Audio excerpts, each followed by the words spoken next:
Hey there guys, I've been meaning to make this video for a few days to talk about the final boss of Dark Visions number 21, which is Dark Odin.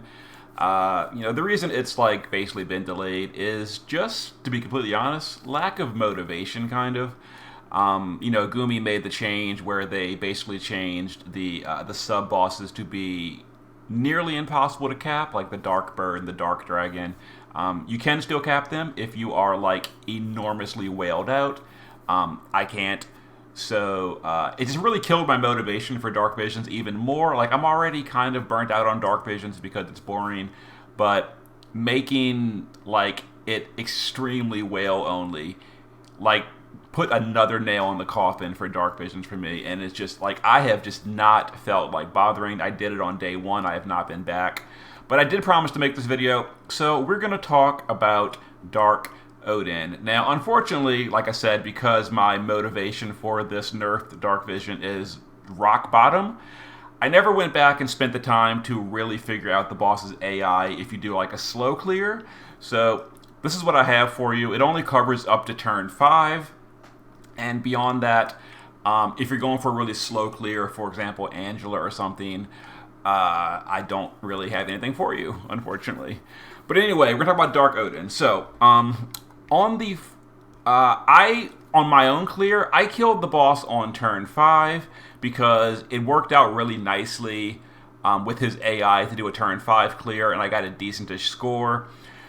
So Dark Odin, while he's above 50% health, he will always start his turn with 4 single target physical hits that have plus 50% accuracy. So there's a few ways to deal with this. You can either use accuracy down as well as an evasion provoker, in which case they will all miss. You can use 4 or more stacks of mirage, which means they'll all miss. You could also do something like imbuing the boss with holy if you're bringing Kresnik, for example, and then absorb it and then kill him before that wears off.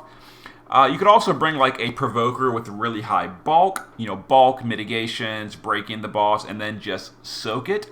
But if you take more than 5,000 damage, you are going to start losing points, but that may be your only option. The easiest method is to just accuracy down the boss, and then you can use evasion. So that's what I did on my clear, but there's only a few units that can really do accuracy down. On even turns above 50% health, you can see turns 2, and then if you're still above 50, turn 4. The boss will, after doing his 4 single target hits, if you happen to have any stacks of Mirage remaining, maybe you used a 5 or more Mirage stack, he will remove all your Mirages. Then the boss will do a single target physical attack with 200% accuracy, which means you cannot evade it even with accuracy down. That does 20,000 fixed damage. Now this attack can be reduced by general mitigation as well as physical mitigation. So if you stack both of them, for example, let's say you're using 50 and 50, this will do 20,000 damage. On my clear, I provoked it with Esther using her 90% mitigation, so we only took 2,000 damage. But remember, you need to take 5,000 or less damage to get a perfect score on damage received. So you're going to want to have some kind of way to deal with this. Now it is a physical attack, so if you're going the imbue route with Kresnik, this will still be absorbed or resisted with Holy Resist. But you need to deal with this some kind of way. But Mirage will not work, Evasion will not work. This is always going to hit the Provoker. Or you could cover with someone else and get cover mitigation in there as well. But stacking a lot of mitigations is another good way. Golem will reduce the damage by 70%. And that's on top of any general mitigation you have. But there you go. On the third turn, above 50% health, the boss is going to do an AoE fixed dark magic attack. Now, fixed means it's going to be bypassing cover, so you cannot cover this, you cannot magic evade this. It also applies AoE disease. So you're going to want to either be immune to disease or cure disease after this, or just ignore disease. It'll be just a damage loss. As far as the dark goes, I recommend dark immunity through gear. That's the easiest way to handle it. Again, you could also just break the boss and eat the dark damage as long as you've got decent spirit and maybe some mitigations. You shouldn't lose that much points, but there you go. Now on turn 4, you can see my little breakdown here. If you do not push the boss below half health, on turn 4, he again does that big 20,000 fixed hit. But at the end of the turn, the boss is going to AoE dispel your party. This is obviously a big major headache that you don't want to have to deal with. And then turn 5, above 50% health, the boss will start doing AoE fixed non-elemental magic, which bypasses cover and cannot be resisted. So overall, I feel like it's a lot easier to just push the boss below 50% health on turn 4. That is going to bypass the dispel. It'll stop the boss from using this 20,000 fixed attack. And if you do that, you'll start using the below 50% health AI. Now on turn 4, if you do cross the threshold, the boss is going to do some single target dark damage, some AoE dark magic. These can again be resisted and provoked. So if you still have that same dark resist buff, you'll be fine. Also, he does not AoE dispel below half health. And then if you're going for a longer clear, I killed the boss on turn 5, so I actually have no idea what he does below half health on turn 5 and beyond. So if you're using a slower clear, you're going to have to just go in there and see what he does on your own. But yeah, so the way I did it, I felt the easiest way to do this fight was to use accuracy down with an evade provoker, use someone with high mitigation to provoke the attack on turn 2, resist the dark magic and disease on turn 3, cross the threshold on turn 4, so we bypass all this. That means turn 4 will just be some dark stuff that we're already immune to from turn 3. And then I killed him on turn 5. It made the handling the fight very, very easy doing it that way. Now, as far as unit recommendations go, this boss is 80% resist to everything, meaning you can use any element you want. On the other hand, the boss does have a permanently active quest field of 300% LB damage, meaning you're going to want to really focus on limit burst DPS if you can. You don't have to use only those, but they're going to get a big damage boost, and non-limit burst damage dealers will not get any boost at all, so relatively, they're going to be dealing less damage in comparison. One thing to keep in mind is there is a bug in the game currently that the max field effect of LB damage is 300%, which the quest field does innately. Esther's field and Terra's field should stack with this, but it does not, and it is apparently not going to be fixed during this Dark Visions. So keep in mind that on Dark Odin, if you're using Esther or Terra's field, they will do literally nothing at all. So you want to use a different field if possible. If Esther is on your party and you are using an Amplify field, you're going to want to time it if you can so that Esther goes last so that everyone gets the good field. But keep that in mind. Now, for breakers, pretty standard here. If you're going with a pure physical team, you're going to want to pick someone from the breaker defense list. If you own Laura, that's the pick. If you have Hawkeye and don't have Laura, that's probably the second best, on down the list. And then for Evia, special mention, or Axstar the Return, because they can both also multi-flex into, or multi-roles. So they also have value on other parts of the fight. We'll get for that in a minute. Now over here you can notice the DPS magical column I recommend only has 2 units. For the final boss, the only 2 units that could possibly be worth bringing would be Angela or Dark Rain. Everyone else's magical damage is just way too low to even be talking about on a final boss. But Angela and Dark Rain can be worth bringing. Probably not Dark Rain by himself, because then you got to bring a breaker for Spirit. But if you have Angela, it might be worth bringing Dark Rain as well, because you're probably bringing a Spirit Breaker anyway.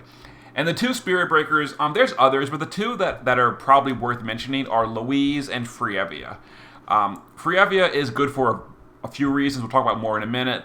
But Frievia can do an 88% Spirit Break, and then Louise can do a 90% Spirit Break, plus she can do a Fire Field, which would be really good if you're doing a Fire Party. And as far as amplifies, I'm only listing a few of the big elements for this fight. I feel like Fire or Holy would be the 2 popular elements for this fight. And then also Frievia is a good choice just because she's like an all-in-one unit as far as support goes. She does the Ice Imbue, Ice Imperil, Ice Amplify, and Ice Field all in one. And she can chip in a little bit of damage. Also a Sword Imperil, which may be useful. So, pick your element and then pick an amplifier to go with it. Now, as far as killers go, if you have Lara Croft as your breaker, she also can bring 200% human and beast killer, which has to be stolen by Zahn itself only, but it is 200%. So if you bring in Lara, you pretty much want to bring Zahn as well. And then Zahn plus Lara handles pretty much all your breaker and killer duties, and then Zahn can chain with Esther on the kill turn. So that can give you, some unit compression here. If you don't have Lara Croft, Yoshi at EX3 can do a 150 human killer. He can also do good ice support. Maybe you want to go an ice team or water support. Ling can do 150 to human and beast, which is a good, again, roll compression.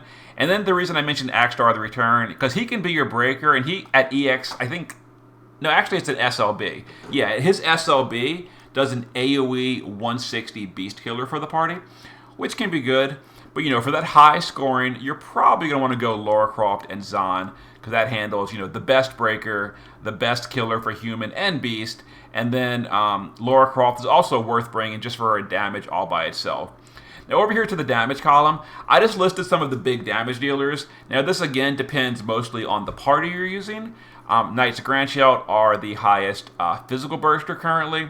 Esther's really good, Tyvis, Sephiroth, Auron. If you crown Furion and you're using the Return Fina, crowned Furion really needs Fina the Return to be worth bringing, but if you happen to have Fina the Return and a crowned Furion, he can hit pretty hard with holy damage.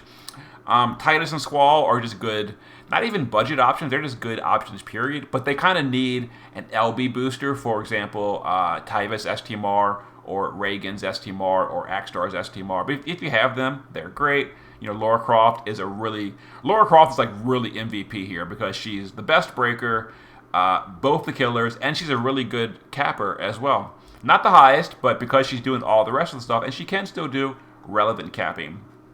And as I mentioned, Angela and Dark Reign, really the big one being Angela. Angela's damage is so extreme. She's worth bringing. Now that being said, Angela does take like 25 turns to stack up. Not really that many, but she is slow. So you're definitely going to need like a longer clear planned out with Angela. I don't really have Angela myself, so I don't have any kind of like planned out, what if I have Angela and want to do that kind of clear, so can't help you there. There are other YouTube videos showing an Angela version of Dark Odin. And then over here in the non-Limit Burst column, Kain, Graf, and Roberta, their damage is really good, and they might be worth bringing. For example, Roberta might be on the party anyway if you're going with a fire support team. They would be jumpers or cappers for Graf, and they will not get the LB bonus field. So their damage is definitely going to be reduced as compared to anyone in the LB damage column from over here.